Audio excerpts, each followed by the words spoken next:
saja. Di 2006. Jadi pada masa itu beliau sudah menjadi dai cilik yang jadwalnya safari dakwahnya masya Allah tabarakallah. Ya, di Latin saja. Alhamdulillah. Jadi pada saat itu ketika saya kelas 1 atau kelas 2 di SDIP Darul Mustafa, beliau mengisi di acara Maulid. Dan alhamdulillah di tahun 2025 Allah pertemukan kita kembali ya, insyaallah melalui media sosial. Yang pada saat itu beliau perdana mengisi di pengajian ahad subuh. Maka dari itu mudah-mudahan Ustaz Muhammad Arifin tidak bosan untuk membagi ilmunya, nasihat ilmunya kepada kita semua. Baik, sebelum itu ini sedikit ada perform dari putra beliau Muhammad Ustaz Ahmad Sofyan Hazami. Insyaallah beliau akan memberikan tausiah singkat. Kepada beliau kami persilakan. Shallallahu alaihi Nabi Muhammad. Pada dirimu ya Rasulullah terdapat akhlak yang sangat-sangat mulia. Allah itu memuji Nabi Muhammad, memuliakan Nabi Muhammad. Maka sebetulnya sholawat kita untuk Nabi, pujian kita untuk Nabi itu gak ada artinya buat Nabi. Tetapi karena kita butuh syafaat dari Nabi, itulah kenapa kita memperbanyak sholawat kepada Nabi. Pujian kita buat Nabi gak ada artinya. Tapi kenapa kita memuji Nabi? Karena memang Allah yang memuji Nabi dan diperintahkan kita untuk memuliakan Nabi. Karena Allah itu sudah memuji Nabi. Wa innaka la'ala khuluqin azim. Sungguh pada dirimu ya Muhammad terdapat akhlak yang sangat-sangat mulia. Ini sebetulnya secara bahasa boleh saja digunakan begini. Wa innaka ala khuluqin azim, itu sudah bisa sebetulnya. Atau wa innaka la ala khuluqin, sebetulnya sudah cukup. Tapi sampai ada 3 kali taukid wa innaka la ala khuluqin azim. Ini untuk menunjukkan bahwa kemuliaannya Nabi Muhammad tidak bisa dikalahkan oleh siapapun. Kata Imam Ali Asy-Syaukani, kenapa Allah sampai memuji Nabi Muhammad? Karena seluruh akhlak para nabi dan rasul terdahulu yang jumlahnya 124.000 nabi dan 313 rasul, seluruh akhlak mulia mereka kumpul pada diri Nabi Muhammad sallallahu alaihi wasallam. Beda sama kita. Ada hati-hati dipuji sama janda, kok makin ganteng aja kok. Ya langsung kepedean. Itu di dompetnya ngantongin sisir mulu, pas sisir. Ya padahal rambutnya udah botak, apa yang pengen disisirin. Tapi namanya dipuji dia seneng. Kadang rambut dia merah-merahin, ya rambut dia pikok, yang dia kelihatan ganteng. Itu rambut boleh dimerahin, boleh dipikok, selain warna hitam boleh. Itu dalilnya dulu ketika sahabat Nabi pengen perang tuh musuhnya muda-muda semua. Sedangkan sahabat Nabi udah banyak yang pada tua. Maka kata Nabi, udah warnain rambutnya tapi jangan warna hitam. Buat apa? Buat nutupin ubannya, buat nipu musuh, karena itu bagian strategi perang tuh. Jadi kalau warnain rambut niatnya buat nipu musuh, itu boleh. Kalau nipu janda nggak boleh.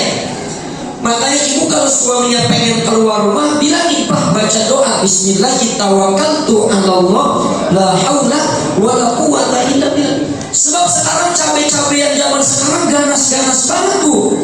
Enggak peduli suami ibu tua, yang penting tajir, digebet aja udah. Ya, apalagi cabai-cabai ini cakep banget kayak Davina Karamoy. Waduh, Amanda Manopo. Waduh, tuh Davina Karamoy botok banget bu. Ya itu botok banget. Baru tayang filmnya tuh. Ya, Dendam Malam Kelabu, seru itu bu. Ya masa urusan nonton kalah sih ibu-ibu nih.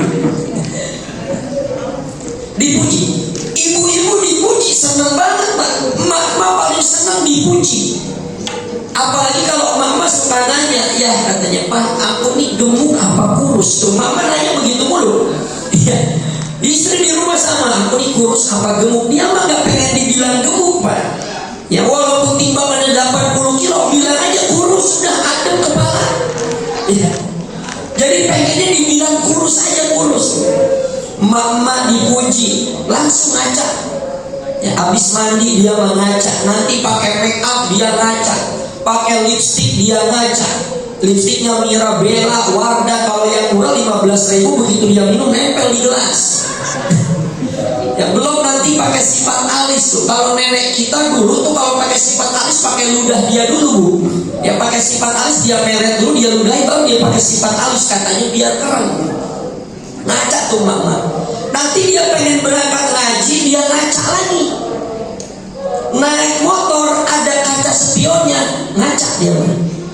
Nanti kalau nyamper temennya, kalau dia nggak naik motor jalan kaki itu tiap rumah orang yang ada kacanya dia nengok. Ngapain? Ngaca kan? Nyampe masjid nih ada kaca begini, ngaca lagi aja. Makanya buat bedain motor laki yang perempuan gampang. Kalau motor perempuan spionnya pada otek, habis dia pakai ngaca terus tuh. Maka Nabi itu akhlaknya mulia. Ini temanya soleh ritual dan soleh sosial. Ya sebetulnya kalau maulid saya nggak bisa menyampaikan secara komprehensif sampai dalam. Biasa kalau kajian ahad, kajian subuh tuh baru kita bisa sampai sedetail-detailnya. Ya. Yang pertama akhlak kita kepada Allah diajarkan sama Nabi. Ini namanya soleh ritual. Apa sih yang dimaksud dengan kata soleh? Soleh itu kata Imam Ratib Al-Asfahani, seorang ahli bahasa. Soleh itu lawan kata dari fasad. Fasad itu artinya rusak, berbuat kekacauan. Nah soleh itu kebalikannya, perbuatan baik, perbuatan yang dibenarkan oleh agama itu namanya soleh. Ya maka ada ayat man amila sholihan min dzakarin aw untha wa huwa mu'min falanuhyiyannahum hayatan thayyibah. Siapa orang-orang yang beramal soleh, baik laki-laki maupun perempuan, wahwa mukmin dan dia dalam keadaan beriman, falanuhyiyannahum hayatan thayyibah, maka Allah akan memberikan kepadanya kehidupan yang baik. Apa kehidupan yang baik? Ditafsirkan oleh Imam Al-Qurtubi dalam karyanya Al-Jami' li Ahkamil Quran, ditafsirkan oleh Imam Ibnu Katsir dalam karyanya Al-Qur'anil Azim. Yang disebut dengan kehidupan yang baik, yang pertama Allah akan memberikan kepadanya rizki yang halal. Jadi rizki yang halal itu Allah berikan buat orang yang beriman, buat orang yang beramal soleh. Makanya kalau orang yang pengen menjadi orang baik, rizkinya harus dia dapat dari yang halal. Makanya maling itu gak ada kepikiran kapan dia mau sedekah. Maling itu gak kepikiran masjid mana yang mau dia sumbang, tapi yang dia pikir motor mana yang bakal jadi target, rumah mana yang bakal menjadi target. Kenapa? Karena rizkinya dari rizki yang haram. Oh orang kalau sudah serakah, apa aja dia mbak? Minumnya bukan di mineral, minumnya bukan aqua, bukan, minumnya solar, minumnya pertama. Kalau habis pertama Shell dia embat juga dia minum. Makanya pada tutup semua tuh samping rumah. Cukup sampai enggak, makannya aspal, makannya aspal, makannya kabel, makannya batu bara. Kabel dimakan banyak. Maka saya berangkat dari rumah tadi agak wanti-wanti, takutnya macet. Tuh di Puri Beta kan langganan macet. Jalanan udah rapi dibongkar lagi, jalanan udah rapi dibongkar lagi. Emang itu kerjaan kita. Dan biasanya kalau udah mau Desember tuh dana apa aja kita habisin. Betul lah. Di UI Negeri tempat saya kuliah dulu, tempat kuliah dulu Universitas Islam Negeri itu kalau udah Desember ada seminar apa aja internasional. Kenapa? Karena mau ngabisin dana. Makanya proyek kita tuh kayak proyek Jikrona atau Jakrona. Itu dalam Al-Quran itu ada ayat wala takunu kallati naqadat ghazlaha min ba'di quwwatin ankatha. Jangan berperilaku kayak perempuan gila. Kenapa tuh perempuan gila? Kalau malam dia nenun kain, siang dia rusakin lagi biar nanti malam ada kerjaan. Tuh jalanan kebanyakan begitu, udah pada bener rapi jalanan, dibongkar lagi, diaspal lagi aja. Yang padahal nggak ada perubahan-perubahannya amat. Yang udah bener dirusakin lagi biar besok ada kerjaan. Maka satu tuh kehidupan yang baik, rezeki yang halal. Ini yang depan itu halal semua nih, makanan, pisang tuh. Apalagi depan Ustaz Fahmi Huda tuh itu pisang ambonnya segede-gede langan tuh. Ya. Maka dulu orang tua saya bilang kalau ikut pengajian duduknya dekat Ustaz. Emang kenapa mak? Lo pengajian itu pisang ambon gede-gede banget kata dia. Itu betul Pak. Pisang Ambon tuh gede-gede banget. Dulu di Karangtengah ada namanya Muallim Husain, punya anak Ustadz Rahimuddin tuh yang mimpin sekolah tahfidz al-Qur'an. Itu kan kiai kalau lempengan baca doa matanya merem Bu. Kiai kalau lempengan baca doa itu matanya merem. Nah pas kiai merem tuh jeruknya saya comot-comot di depannya tuh. Kiai melek jeruknya udah habis semua itu. Tapi kiai mah nggak marah, malah ditambahin bawa air, bawa. Jadi saya dari seusia 6 tahun tuh diajak ngaji kemana aja tuh. Yang bawa tentengan sama kiai dilempar-lemparin apel, dilempar-lemparin jeruk, dilempar, masukin. Seneng kiai mah, nggak marah. Coba kalau pengen camat pisangnya saya ambil, marah. Dasar bocah kecil, gak mau hargai sekali, gua kan camat di sini. Ya, itu kalau kiai begitu Pak, dilempar-lemparin. Makanya saya kalau bapak tuh saya tuh kalau pulang ada sisa aqua kadang saya bawa pulang. Ada sisa minum aqua tuh saya bawa pulang, kasih minum ke anak. Kenapa? Itu nih yang ada di sini tuh, itu dari hasil orang-orang yang dermawan. Mudah-mudahan ketika kita minum, kita makan, masuk dalam tubuh kita ketularan jadi orang dermawan. Bu, bawa tas nggak ya? Nggak pada bawa tas. Ya, gondol aja udah, beseknya udah bawa. Jangan bawa besek sampai 3 besek habis digaruk sendirian. Ya, kasih anaknya, kasih cucunya. Ya biar anak kita jadi orang soleh, jadi orang baik. Ya ibu-ibu kalau bukan di sini, bukan di lempengan rumah saya itu kalau mau lidah senang dia. Makanya tasnya pada gede-gede banget Bu. Ya dia mau lidahnya senang, gondol beseknya juga senang, biarin aja. Ya Bu, biarin aja. Ya main oper-operan, ada keripik apa masukin aja udah Bu. Ya jangan pakai malu dah. Ini berkah. Ya dari orang-orang yang dermawan, jadi dari orang-orang yang baik. Itu ada keberkahan di situ. Iya sekarang kita belum bisa nyumbang, nggak apa-apa. Nanti suatu saat kalau nggak kita, anak cucu kita. Nah yang kedua apa? Orang yang hidupnya melakukan amal soleh dan beriman, kata ahli tafsir yang kedua, Allah akan berikan kepadanya rasa cukup. Allah berikan kepadanya rasa cukup. Makanya ibu-ibu saya lihat wajahnya wajah-wajah qanaah semua. Ya sehari dikasih 500.000 aja udah seneng banget kayaknya. Bu, amin aja, nggak usah boro-boro. Boro-boro, amin aja udah. Ya Allah. Emang mampunya segitu. Emang suami ibu mampunya segitu. Karena ada ibu-ibu ya Allah tak gue menyesal banget nikah sama laki gue. Emang kenapa Bu? Ya kagak bisa nyari duit, dia bilang. Kagak pinter nyari duit. Saya bilang emang ibu punya anak udah berapa? Udah 7. Nyesel sih punya anak 7. Nyesel punya anak sampai 7. Bagaimana ceritanya itu? Kita kalau punya laki orang kaya mah enak banget kali Ustaz, ya mau kemana aja dikasih. Belum tentu Bu. Tuh di rumah saya dulu S1-nya tafsir hadis, lanjutnya saya kuliah ilmu hukum. Saya ngurusin itu tuh, orang cerai Bu. Gara-garanya apa? Suaminya kaya, suaminya banyak duit tapi pelit Bu. Pelit, akhirnya istrinya udah gak tahan, dia kemana aja dimintain bon. Sampai beli pecel ayam lele tuh kalau bisa dia pakai bon tuh. Kenapa? Saking pelitnya, akhirnya gugat cerai. Makanya siapa bilang kalau suami saya kaya maka saya pasti bahagia? Belum tentu. Ya Bu, udah syukurin aja udah suami ibu sekarang. Ya, biar kata usah suami saya mah jelek banget, petot banget. Biar kata dia jelek petot kata ibu, kalau dia soleh itu surganya ibu. Ya Bu, itu surganya ibu. Allah tuh gak akan pernah asal-asalan meletakkan kita dengan siapapun dan dimanapun. Kita tidak akan pernah diberikan sesuatu yang asal-asalan oleh Allah. Siapa pasangan hidup kita, itu yang terbaik. Yaitu akhlak kita kepada Allah tadi, beriman dan beramal soleh. Yang ketiga apa? Orang yang Allah berikan kehidupan yang baik kepadanya, Allah berikan kepadanya jalan ketaatan. Ya mau sholat enak, mau zikir enak, mau baca Al-Quran enak. Kadang ada yang diajak zikir aja udah uring-uringan. Saya suka lihat postingan beliau nih Ustaz Fahmi Huda kalau Rotibul Haddad, Masya Allah saya lihat ya cukup banyak juga yang ikut Rotibul Haddad. Kenapa mereka ikut bisa hadir? Karena hatinya dekat kepada Allah. Orang yang rezekinya dikasih sama Allah dengan cara yang halal, enak diajak sedekahnya, enak diajak wiridannya, enak diajak baca Al-Qurannya. Kenapa? Hatinya dekat sama Allah, bersih. Makanya kalau orang dia suka uring-uringan mulu, gak pengen ibadah, periksa, bisa jadi ada makanan atau minuman yang haram yang masuk ke dalam tubuh kita. Orang baca rotibul haddad, sholat berjamaah itu kan berat, hanya bisa dilakukan untuk orang-orang yang istiqomah dan mau mujahadah melawan nafsunya. Kadang kita mah pikiran aja kita potong-potong. Inna ya Rabbi subhanaka subhanallah, kita pulang kita.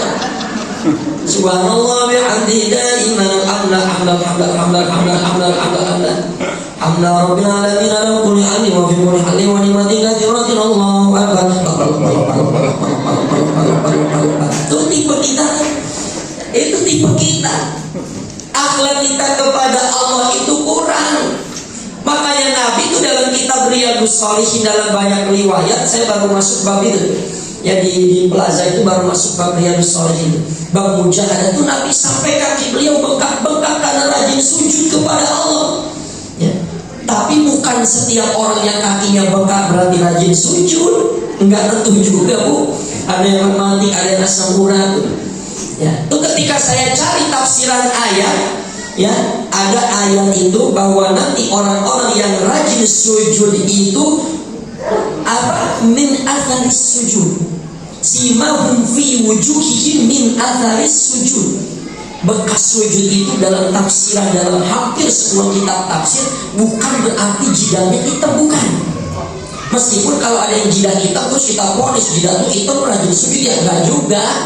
Juga nggak boleh juga kita bilang jidat tuh hitam alur, ya nggak boleh juga kita begitu. Nanti lah kapan-kapan kita bahas. Min ataris sujud itu bukan berarti jidatnya hitam. Enggak, min ataris sujud apa kata Ibnu Katsir, di akhirat itu wajahnya bercahaya. Pada hari kiamat wajahnya bercahaya. Tapi ada satu pendapat mengatakan bahwa nanti wajahnya itu bercahaya, tapi bukan hanya di akhirat, di dunia pun bercahaya. Apa cirinya? Diajakin ngomongnya adem, diajakin musyawarahnya enak, nggak nyakitin. Kan ada orang nyakitin mulu nyakitin. Makanya tadi pertama soleh secara spiritual, soleh hubungan kita dengan Allah itu soleh secara spiritual. Tapi soleh spiritual itu akan dikaitkan oleh Allah secara langsung dengan soleh sosial. Gak usah jauh-jauh ayat tentang sholat, wa aqimis sholat wa atuz zakat. Setiap sholat ada kata zakat. Apa fungsi dari sholat? Untuk mencegah dari perbuatan keji dan mungkar. Maka dalam Al-Quran, dalam tafsir itu ada iyyaka na'budu wa iyyaka nasta'in. Hanya kepadamu kami menyembah dan hanya kepadamu kami mohon pertolongan. Kenapa itu pakai kata kami, bukan kata aku? Hanya kepadamu aku minta tolong, hanya kepadamu aku menyembah. Itu gak pakai kata aku, tapi pakai kami. Kata Wahab Zuhaili dalam tafsir Munirnya, itu supaya kalau kita doa jangan cuma doa buat diri sendiri, doain juga orang lain. Itu namanya soleh sosial. Makanya dalam khutbah Jumat yang kedua itu nggak boleh kita meninggalkan doa untuk jamaah muslimin muslimat. Allahumma fir lil mu'minina wal mu'minat wal muslimina wal muslimat. Itu akhlak yang diajarkan sama Nabi. Maka kepadamu kami menyembah, hanya kepadamu kami mohon pertolongan. Kenapa kata ulama, kata Wahab Zuhaili, kalau kita berdoa menyebut pakai kata kami, seandainya nanti ibadah kita ditolak, kita bisa ditolongin sama orang lain yang kita doain. Iyyaka na'budu wa iyyaka nasta'in. Itu pentingnya berjamaah. Makanya wa iyyaka na'budu wa iyyaka nasta'in, pakai kata kami di situ. Makanya kata ulama, kalau itu imam berdoa buat dirinya sendiri jangan diaminin. Ya, kalau beliau nih ngerti, Ustaz Fahmi Buddha, ada orang imam berjamaah, dia doanya doa sendiri. Rabbi firli wali walidayya warhamhuma kama rabbayani shaghira. Itu kalau imam pelit itu jangan diaminin, dia doa buat dirinya sendiri, nggak doa buat orang lain. Itu namanya imam khianat. Imam begitu jangan diaminin, Pak, katanya. Nah, itu kata ulama, imam begitu kalau dia doa buat dirinya sendiri jangan diaminin. Itu imam suwe. Kenapa suwe? Dia doa buat dirinya sendiri, yang lain nggak pakai didoain. Itu soleh secara sosial. Nah, kita masuk yang kedua, akhlak kepada manusia. Ini namanya soleh sosial. Ini namanya soleh sosial itu akhlak kepada manusia. Makanya Nabi dalam hadis yang populer itu mengatakan, atadruna manil muflis. Siapa sih orang yang bangkrut? Siapa sih orang yang celaka? Kata Nabi, orang yang celaka itu ketika dia kembali ke akhirat, dia kembali kepada Allah, dia membawa seluruh amal kebaikannya, tapi hilang semua pahalanya. Apa sebabnya? Ketika dia akan masuk surga, kata orang ini, ya Rob, ini orang yang rajin banget ke majelis taklim, tapi perbuatannya nyakitin hati saya. Kata Allah, kalau begitu kasih amal ibadah yang telah engkau lakukan buat orang yang engkau zalimi. Sampai habis pahala orang ini karena banyak yang menuntut, akhirnya semua dosa orang yang dizalimi ditanggung sama dia. Itu orang bukan gak sholat, itu orang bukan gak puasa, itu orang bukan gak baca Quran, amalannya cakep, hampir masuk surga, tapi karena zalim kepada sesama manusia, akhirnya orang ini harus masuk ke dalam neraka. Dan namanya hidup begitu, Pak. Miskinnya kita dihina, kayanya kita difitnah, itu namanya hidup. Miskin kita dihina, dicaci maki kita, kayanya pun kadang kita difitnah. Itu dialami sama Nabi.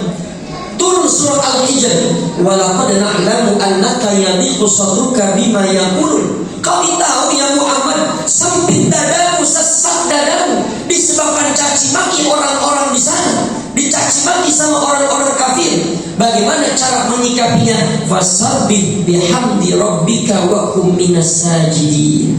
Jadi kalau kita dicaci maki, ucapkan subhanallah, ucapkan alhamdulillah. Itu akhlak Nabi. Kok dicaci maki mengucapkan subhanallah dan alhamdulillah? Karena di dalamnya ada penggugur dosa dan penambah pahala. Jadi kalau ibu kesel sama orang, ibu dijulitin sama orang, jangan dibalas. Kasih duren sama ibu, ya bu, beliin duren, kasih, nasinya dilempar ke mukanya. Maka Nabi pun mengalami hinaan, caci maki.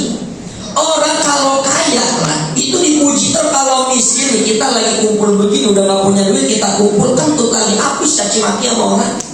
Bangke tuh mampus, gue jangan punya adab loh, diomelin. Oh tapi kalau kaya kan tuh biar kata baunya 17 setan, diusap-usap pak punggungnya, masuk angin baji. Ya Allah, gak apa-apa, sehat itu sehat. Dipuji kaya, banyak duit tuh, kaya banyak duit, dipuji aja dipuji. Ya, maka Nabi pun mengalami caci maki, hinaan seperti itu. Jadi soleh sosial itu adalah bagaimana kita berbuat baik kepada sesama. Saya sering ceramah di hadapan orang-orang yang berbeda keyakinan, ada Kristennya, ada Hindu, ada Buddha. Itu saya sampaikan bagaimana Islam yang sesungguhnya. Maka tetangga itu dalam perspektif agama, 40 rumah ke kanan, 40 rumah ke kiri, 40 rumah ke depan, 40 rumah ke belakang. Itu tetangga dalam kitab Tanbihul Ghafilin Imam Abu Rais At-Tawarmani. Maka kata Nabi, padahal di zaman Nabi itu rumah jaraknya jauh-jauh. Kata Nabi, la tudhihi jaraka bi utari kibrika. Jangan sakiti tetanggamu meski hanya dengan bau asap masakan. Jangan sakiti tetanggamu hanya dengan bau asap masakanmu. Makanya kata Nabi, kalau kita masak daging, kuahnya banyakin. Kalau ibu masak daging, kuahnya banyakin, biar tetangga kebagian apanya bu? Biar kebagian dagingnya. Ya, kalau kebagian kuahnya nanti diaduk-aduk sama tetangganya, kalau kuah dibagi daging semua tapi isinya kuah semua ini. Kalau kita masak daging 1 kilo, kuahnya 2 ember, biar pada tetangga kita tuh masing-masing kebagian. Ya, yang dimaksud tuh banyakin kuahnya tuh Nabi lagi nyindir kita tuh sebetulnya. Nabi lagi nyindir kita, jangan cuma banyak kuahnya, biar seimbang, tambahin lagi dagingnya. Ya. Sama Pak, saya di kampung-kampung itu kadang kalau ada orang meninggal dunia itu nangis. Iya, saudara-saudaranya pada nangis. Ada yang bilang gini, jangan dinangisin, nanti dia disiksa. Dan kita sering dengar begitu, jangan dinangisin, nanti almarhum disiksa. Kalau ada saudara kita yang meninggal dunia, itu boleh nangis, boleh. Memang ada ayat, ya, innal maita la yu'adzabu bihi bibukai alaih, bahwa mayit itu nanti akan disiksa karena tangisan ahli warisnya. Hadis itu nggak bisa kita telan mentah-mentah. Siapa sih mayat, siapa sih yang kalau kita nangis itu mayat bakal disiksa? Banyak penjelasan ulama. Yang pertama, kalau kita nangisnya meratap, suaminya meninggal, ibu nangis bergerung-gerung, ya Allah, ibu tarikin. Ya Allah bang, dasar banyak utang pakai mampus nanti lu. Itu nggak boleh. Nggak boleh begitu. Merobek-robek pakaian meratap itu yang nggak boleh. Tapi kalau nangisnya biasa itu boleh. Karena apa? Karena Nabi pun ketika anaknya yang namanya Ibrahim meninggal, Nabi pun menangis. Sahabat tanya, kenapa engkau nangis ya Rasul? Kata Nabi, ini adalah tangisan kasih sayang. Jadi kalau ada yang meninggal boleh nangis. Atau penafsiran yang kedua kata ulama, yang nggak boleh itu sebelum kita meninggal dunia kita berwasiat minta dinangisi. Itu yang nggak boleh. Bapak tuh Pak, jahiliyahnya orang jahiliyah saking pengen pamernya, dia tuh di akhir hayatnya bilang, nanti kalau gua mati lu pada nangisin gua. Dia bilang gitu, biar nanti semua orang pada tahu saya ini orang paling berharga di dunia ini. Sampai dia mengeluarkan uang supaya nanti kalau dia meninggal dunia dinangisi. Jadi mayat yang disiksa karena tangisan ahli warisnya itu orang kalau dia sebelum meninggal dunia dia berwasiat minta dinangisi. Itu yang nggak boleh. Jadi kita ini para laki-laki kalau naudzubillah istri kita meninggal tuh nangis mah boleh Pak. Tapi kadang tangisan laki-laki makan beda Pak. Mata kanannya nangis, mata kirinya ngelirik siapa ganti demi ini gua ini. Ya, sambil ngelirik tuh. Sampai perempuan juga kadang sama Pak Haji. Kadang kita kalau mau nguburin setengah budek. Ya Allah, ibu minggir dulu dah. Wah, katanya gua nggak rela suami gua dikubur. Kan tukang kubur kesel juga. Saya juga kan pengen pulang juga habis ini mau nalkinin. Saya bilang, ibu kalau begini mulu masuk aja ke kuburan sekalian dah. Kesel juga kita. Kesel kenapa? Dia kan gitu, nangis kayak orang selesai masa indah, udah ngegedet, udah baru. Belum indah. Sebelum indah udah main aja. Tuh, kadang begitu. Belum masa indah belum selesai udah punya gebetan, udah nangisnya mah kayak orang. Makanya kalau kata Imam An-Nawawi itu makruh perempuan ikut ke kubur, ikut nguburin itu makruh. Ya, pendapat yang keras jangan, katanya haram. Ya, ada pendapat yang tengah-tengah, Imam An-Nawawi makruh perempuan ikut nguburin. Sebab apa? Sebab kalau dia ikut ke kuburan Pak, itu berpotensi sedih, nggak kuat bisa pingsan. Lah kalau pingsan, kalau janda ya kayak Amanda Manopo, Davina Alamoy pingsan, banyak banget yang pengen gotong. Cakep masih muda jandanya. Lah kalau udah tua pingsan didiemin sama tukang kubur, biarin baik udah penyakit tuanya, ayo kuburin. Tuh, jadi jangan salah menafsirkan hadis itu. Kalau kita masak bagi tetangga kita semampu kita tuh, itu namanya soleh sosial. Maka kata Nabi, la tahqiranna minal ma'rufi syai'a walau antal akhaka bi wajhin thaliqin. Jangan remehkan kebaikan sekecil apapun meskipun hanya senyum kepada sesama. Meskipun hanya senyum itu jangan diremehin. Kalau kita keluar masjid ada lampu, ada kipas yang belum kita matiin. Kalau kita wudhu ada keran tuh masih keluar netes-netes, itu tutup. Bisa jadi itu yang nganterin kita ke surga. Sholat kita bisa aja gagal, puasa kita bisa aja gagal. Tapi ketika kita nutup keran, orang gak ada yang tahu. Ikhlas bener hati kita, karena emang kita anggap itu perkara remeh. Bisa jadi itu yang dapat nganterin kita ke surga tuh. Makanya soleh sosial itu terutama hubungan baik sama tetangga. Yang sama tetangga jangan julid dah. Kadang ada orang tipe manusia, tetangganya beli kompor gas dia yang kepanasan, tetangganya beli AC dia yang kedinginan, tetangganya yang punya mobil dia yang masuk ambulan. Ya ada tipe-tipe yang kayak begitu.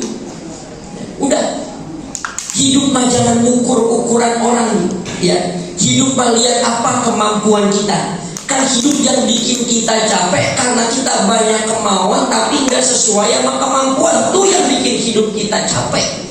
Capek hidup, apalagi hidup ngeliatin orang mulu, capek udah.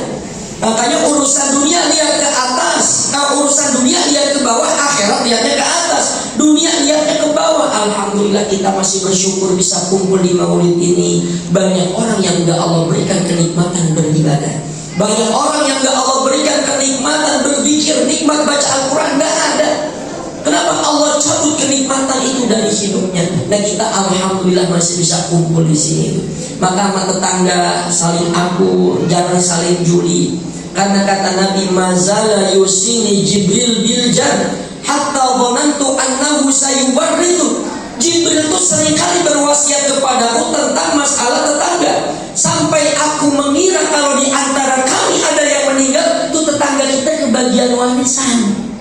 Sampai Nabi mengira begitu. Kenapa? Saking seringnya malaikat Jibril berwasiat supaya kita baik sama tetangga. Biar kata tetangganya non muslim, boleh kita berbuat baik kepadanya. Bahkan dalam fikih itu diajarin, kalau kita punya tetangga non muslim yang kita harapkan keislamannya, kita kurban. Yang kurbannya bukan kurban ada kasih, mudah-mudahan terketuk hatinya, tersentuh hatinya. Ya, maka banyaklah kayak Hotman Paris itu kan secara sosialnya bagus. Saya punya toko langganan tuh apa susi CBD, langganan laptop saya tuh itu terkenal betul. Itu non muslim, tapi baik sekali tuh. Dia ucap assalamualaikum Ustaz. Ya kita cukup aja jawab waalaikum gitu saja kalau orang non muslim. Ustaz pakai aja laptop saya dulu selama laptopnya diservis. Kalau saya servis itu langsung diduluin, karena tahu katanya Ustaz banyak ini kerjaan. Oh diberikan itu.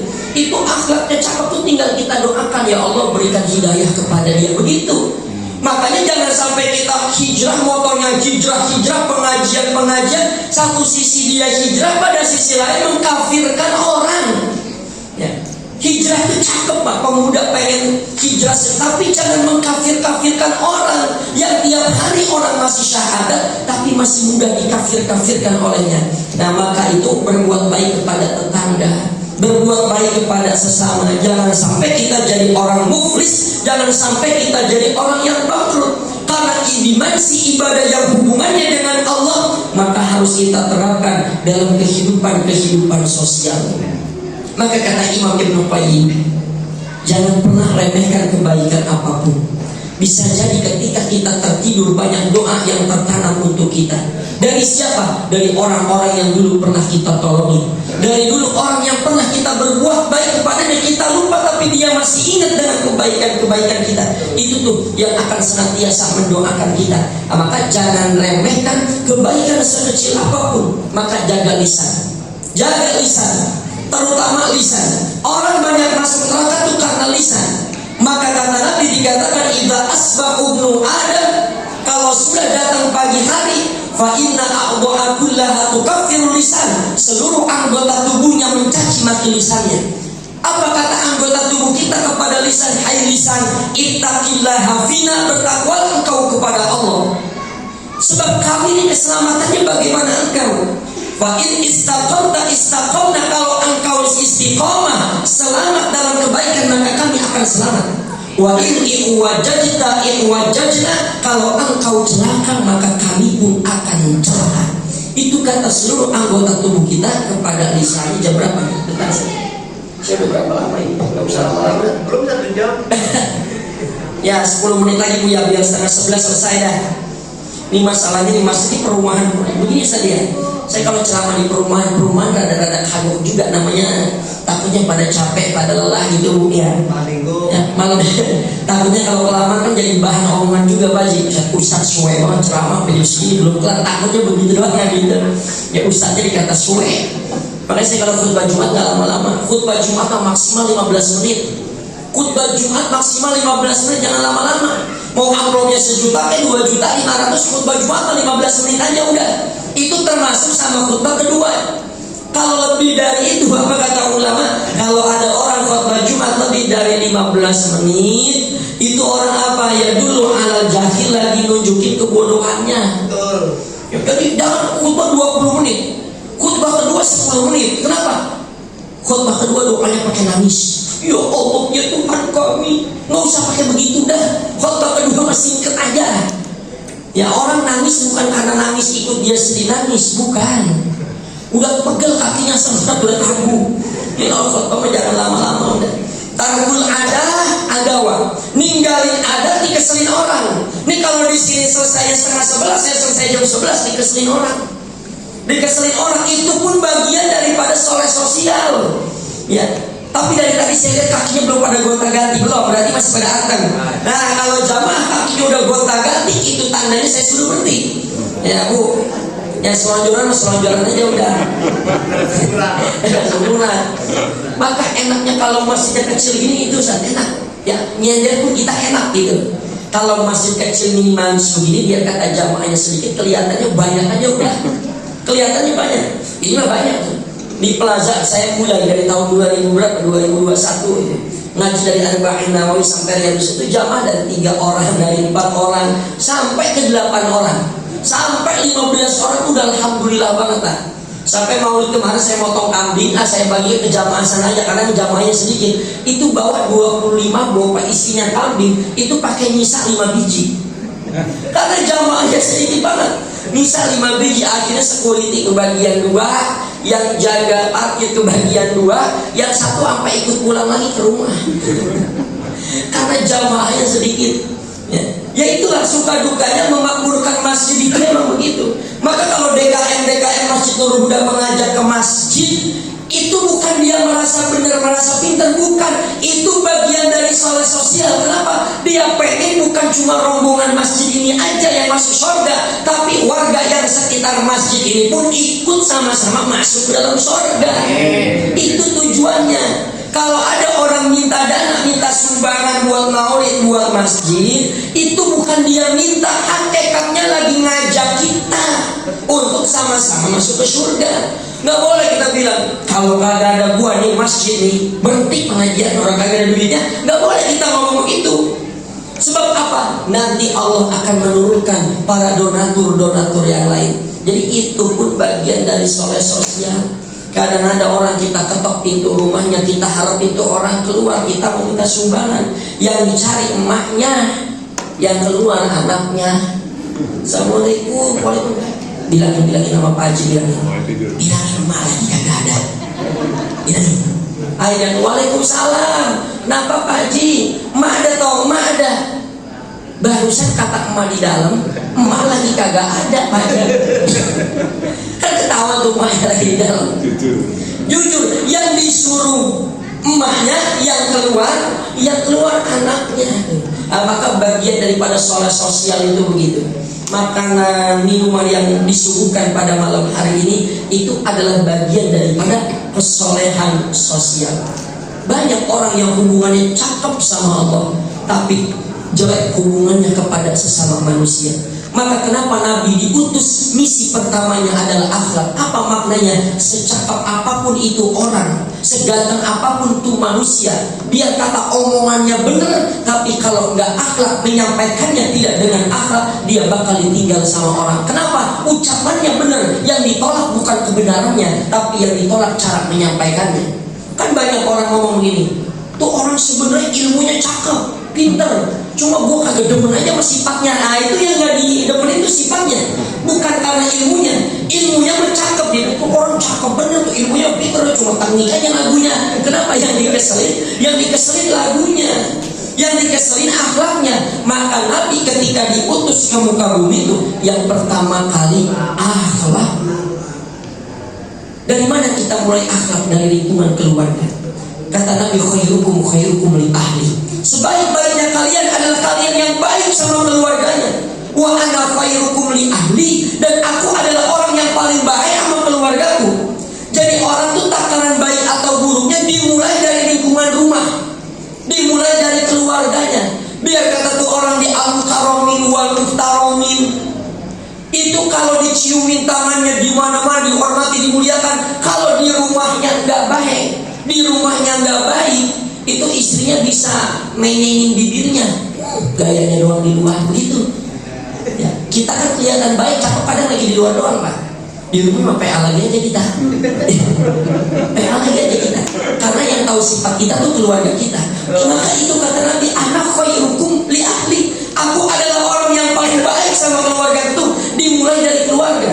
Maka biar kata ustaz, kiai, ya posting kemesraan, nanti begitu cerai saling ngejelekin aja, itu dia. Kenapa? Ya itu karena dia tidak baik di keluarganya. Jadi orang yang cakep tuh orang yang hubungannya mulai dari rumahnya. Ya mudah-mudahan kita soleh secara spiritual dan soleh secara sosial. Ya, karena udah 10:30 lewat, saya kagok-kagok dikit. Sebetulnya banyak yang ingin saya sampaikan. Ya tapi kapan-kapan lagi aja dah Ustaz ya. Ya banyak Ustaz di sini, ada Ustaz Fahmi Huda didukung sama ayah, ada beli banyak ustaznya. Ya banyak kiainya, banyak guru ngajinya. Jadi guru ngaji kudu sabar. Paling ngajarin nenek-nenek capek. Anta ya Allah. An'amta nih, an'amta, jangan nikam semuanya nih, an'amta, begitu sekalinya bisa besoknya innalillahi. Sekalinya bisa innalillahi. Maka tadi generasi muda banyak tuh anak-anak. Maka tadi anak senang, bapak-bapak, ibu-ibu dan teman-teman. Dia lihat ada teman-temannya tuh di Kreo. Anak saya kaget, ceramah di kelurahan Format, kelurahan Kreo induk tuh. Dia bilang, bapak-bapak, ibu-ibu dan teman-teman. Dia tengok kan nggak ada teman-temannya. Dia nenek-nenek semua ini. Ya kaget, sawan sampai lupa sebentar itu. Ya biar pada sehat walafiat, masih muda diberikan keberkahan, disehatkan badannya, dimuliakan hidupnya, diberikan ketabahan untuk menjadi melayani tamu-tamunya Rasulullah sallallahu alaihi wasallam. Kurang lebihnya mohon maaf. Sallallahu ala sayyidina Muhammad wa ala alihi wasallam. Assalamualaikum warahmatullahi wabarakatuh. الله العظيم استغفر الله العظيم استغفر الله العظيم لك الحمد يا الله يا مولانا يا معبود يا كريم بسم الله الرحمن الرحيم الحمد لله رب العالمين حمدا يوافي نعمه ويكافئ مزيدا يا ربنا لك الحمد ولك الشكر كما ينبغي لجلال وجهك الكريم ولعظيم سلطانك اللهم صل وسلم وبارك على سيدنا محمد وعلى ال سيدنا محمد صلاة تنجينا بها من جميع الأهوال والآفات وتقضي لنا بها جميع الحاجات وتطهرنا بها من جميع السيئات وترفعنا بها عندك أعلى الدرجات وتبلغنا بها أقصى الغايات من جميع الخيرات في الحياة وبعد الممات إن الذين يبايعونك إنما يبايعون الله يد الله فوق أيديهم فمن نكث فإنما ينكث على نفسه ومن أوفى بما عاهد عليه الله فسيؤتيه أجرا عظيما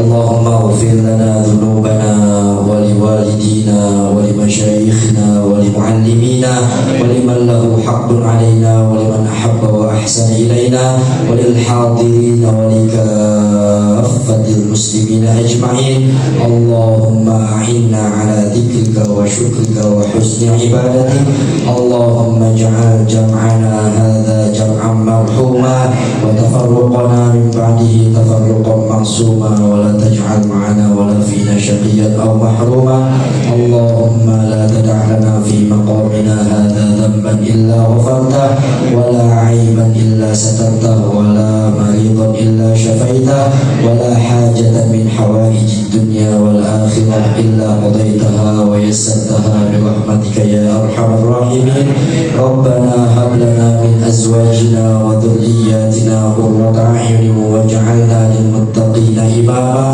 اللهم بارك لنا في أولادنا وبناتنا وذرياتنا واحفظهم ولا تضرهم ووفقهم لطاعتك وارزقنا برهم اللهم اجعلنا وإياهم من أهل العلم والخير ولا تجعلنا وإياهم من أهل السوء والضير ربنا آتنا في الدنيا حسنة وفي الآخرة حسنة وقنا عذاب النار وصلى الله على سيدنا محمد وعلى آله وصحبه وسلم والحمد لله رب العالمين.